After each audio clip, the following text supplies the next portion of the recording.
Hello friends, welcome to amalikitchens. இன்றைக்கி நம்மளோட கிச்சனில் ஒரு சூப்பரான டேஸ்டியான சைடிஷ் ரெசிபி தாங்க பார்க்க போகிறோம். சப்பாத்தி, ரொட்டி, நான் கூட அட்டகாசமான பொருத்தமாக இருக்கக்கூடிய பச்சை பட்டாணி வச்சு ஒரு சூப்பரான கிரேவி ரெசிபி எப்படி பண்ணுறது அப்படிங்கிறத பார்த்துடலாம். இந்த பச்சை பட்டாணி ரெசிபி பார்த்திங்கன்னா வீட்டில் இருக்கிற இன்க்ரீடியன்ஸ் வச்சு நம்ம ஈஸியாக சீக்கிரமே செஞ்சு முடிச்சிடலாம். சின்னவங்கலேருந்து பெரியவங்க வரை எல்லோரும் லைக் பண்ணி சாப்பிடக்கூடியதாக இதோட டேஸ்ட் இருக்கும். ரொம்பவே சிம்பிளாக குயிக்காக டேஸ்ட்டுக்கு குறைவே இல்லாத இந்த சூப்பரான டேஸ்டியான பச்சை பட்டாணி கிரேவி எப்படி பண்ணுறது அப்படிங்கிறத பார்த்துடலாம். அதுக்கு முன்னாடி நம்மளோட சேனல் நீங்கள் ஃபஸ்ட் டைமாக பார்க்குறீங்கன்னா மறக்காமல் சேனலை சப்ஸ்கிரைப் பண்ணிடுங்க. பக்கத்தில் இருக்க பெல் ஐக்கானையும் கிளிக் பண்ணிடுங்க. அப்போ தான் நம்ம போடுற வீடியோ அப்பப்போ உங்களுக்கு நோட்டிஃபிகேஷன் வரும். வாங்க இப்போ நம்ம வீடியோக்குள்ளே போனால் பச்சை பட்டாணி கிரேவி எப்படி பண்ணுறது அப்படிங்கிறத பார்க்கலாம். இந்த கிரேவிக்கு இப்போ பார்த்தீங்கன்னா நான் ஒரு 1/2 கிலோ அளவுக்கு பச்சை பட்டாணி ஃப்ரெஷ் பட்டாணியாக எடுத்திருக்கேன். நீங்கள் ஃப்ரெஷ் பட்டாணி கிடைக்கல அப்படின்னா ஒரு 2 மணி நேரம் நல்லா பட்டாணி வாங்கி ஊற வச்சுக்கோங்க. இப்போது தாளிப்புக்கு தேவையான அளவுக்கு 3 டேபிள் ஸ்பூன் அளவுக்கு நான் கடலெண்ணெய் யூஸ் பண்ணுறேன். இப்போ எண்ணெய் காஞ்சதும் இதில் பொடியாக நறுக்கி வச்சுருக்க வெங்காயம், பெரிய சைஸ் வெங்காயம் 3 வெங்காயம் எடுத்திருக்கேன். இது சரியாக 300 கிராம் அளவுக்கு இருக்கும். இந்த வெங்காயத்தை இதில் போட்டுடலாம்.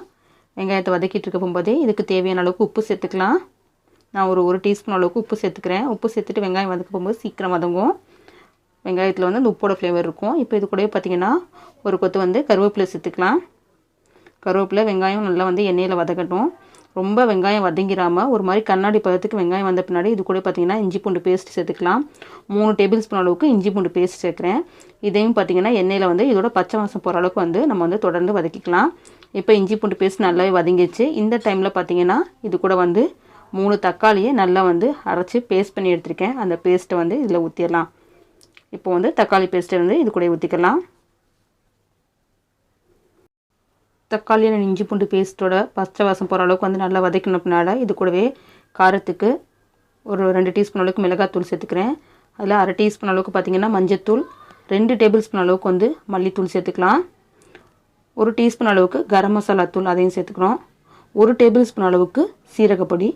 இது எல்லாத்தையும் நல்லா இந்த மசாலாவோட மிக்ஸ் பண்ணிக்கலாம்.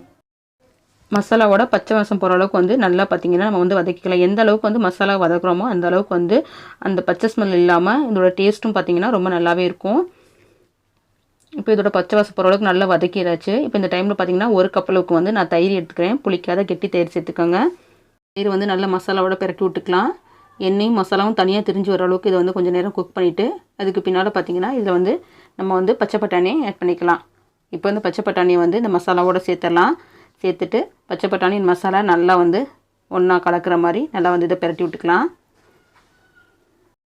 பச்சை பட்டாணி போட்டதுமே நம்ம தண்ணி சேர்க்காமல் ஒரு கொஞ்சம் நேரம் பார்த்திங்கன்னா நம்ம தொடர்ந்து இந்த மசாலாவோட பச்சை பட்டாணியை சேர்த்து நம்ம வதக்கிக்கலாம். வதக்கின பின்னால் பார்த்திங்கன்னா ஒரு 1 டம்ளர் அளவுக்கு இதில் தண்ணியை சேர்த்துக்கலாம். இப்போ இது வேகிறதுக்கு அளவுக்கான தண்ணி ஊற்றிட்டு அடுப்பை ஹை ஃப்ளேமில் வச்சு கொஞ்சம் நேரம் மூடி போட்டு நல்லா கொதிக்க விடலாம். இப்போ மூடி போட்டு நம்ம கொதிக்க விட்டுருக்கோம். கொஞ்சம் டைமுக்கு அப்புறம் ஓப்பன் பண்ணி பார்க்கலாம். ஓரளவுக்கு பார்த்திங்கன்னா பச்சை பட்டாணி நல்லாவே வெந்திருக்கு. இன்னும் கொஞ்சம் கிரேவி பதத்துக்கு இருக்குது. கொஞ்சம் நமக்கு திக்னஸாக கிடைக்கணும் அப்படின்னா இன்னும் கொஞ்சம் நேரம் கூட நம்ம மூடி போட்டு இதை வேக விட்டுக்கலாம். இன்னும் கொஞ்சம் கூட நல்லா இதை குக் பண்ணியாச்சு. இப்போ ஓரளவுக்கு பார்த்திங்கன்னா நமக்கு தேவையான அளவுக்கு கிரேவி பதத்து கிடச்சிருச்சு. ஃபைனலாக அடுப்பை ஆஃப் பண்ணிக்கலாம். இப்போ மேலே கொஞ்சமாக ஒரு பிடி அளவுக்கு கொத்தமல்லி பொடி பொடியாக நறுக்கி அதையும் இது கூட தூவி விட்டு நல்லா கிளறி இறக்கிட்டோம் அப்படின்னா நம்மளோட பச்சை பட்டாணி கிரேவி ரெடி ஆயிடுச்சு. அவ்வளோதான் ஃப்ரெண்ட்ஸ், நம்மளோட பச்சை பட்டாணி கிரேவி ரெடி ஆயிடுச்சு.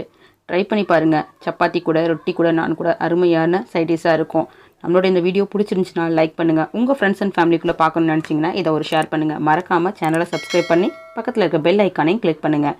தேங்க்யூ ஃபார் வாட்சிங்.